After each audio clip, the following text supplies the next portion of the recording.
Excuse me, অনেকক্ষণ ধরে দেখছি আপনি কাঁদছেন। আপনার কি কোনো সমস্যা হয়েছে? না, কিছু হয়নি। আপনি যান। কেন যে লোকেরা তো অকারণ কৌতূহল বুঝি না। কৌতূহল না, মানুষ হিসেবে মানুষের পাশে দাঁড়ানোটাই তো স্বাভাবিক, তাই না? কিন্তু আমি তো আপনার কাছে কোনো সাহায্য চাইনি। নিজের দুঃখ নিয়ে কোথাও একটু বসবো তারও উপায় নেই। রাগ করবেন না প্লিজ।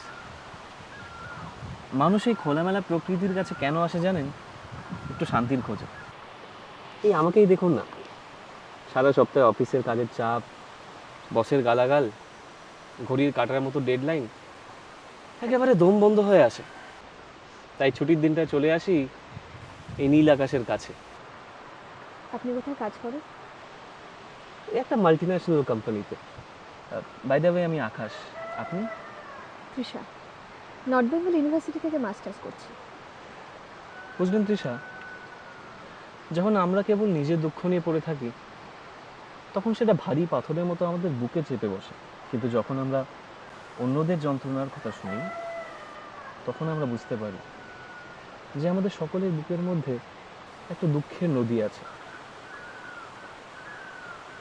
আমি ভাবতাম আমার জীবনে দুঃখটাই বোধহয় সবচেয়ে বেশি, কিন্তু আপনার সঙ্গে কথা বলে মনে হলো আপনার এই হাসি মুখের আড়ালে দুঃখ আর ক্লান্তি কিছু কম নেই। তা আপনার দুঃখের কারণটা কি? খানিকটা দুর্ভাগ্য বলতে পারেন। বাবা মায়ের নিত্যদিনের ঝগড়াঝাটিতে বাড়িটা কেমন যেন নরক হয়ে উঠছে। তাই নিজের পোড়া কপালের জন্য এখানে একা একা বসে কাঁদছি।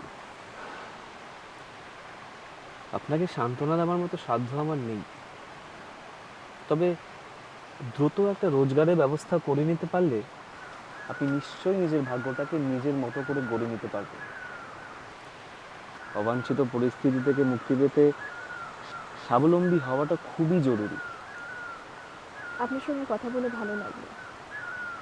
অন্তত বুকের থেকে ভারী পাথরটা একটু না হলো। Thank you.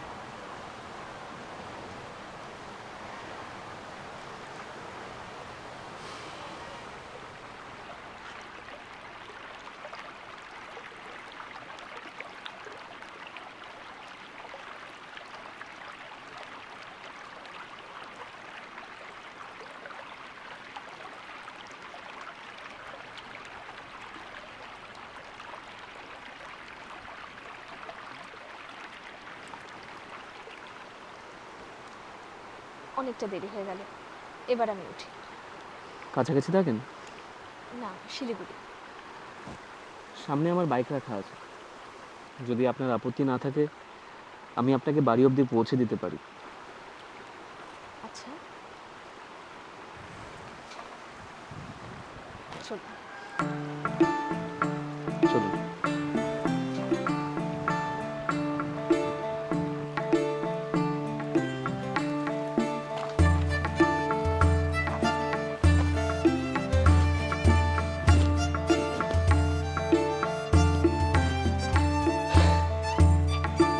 বাইকে উঠে আবার কান্নাকাটি করবেন না তো? তাহলে রাস্তায় লোকজনদের মধ্যে কিন্তু আমি ভারী মুশকিলে পড়ে যাব।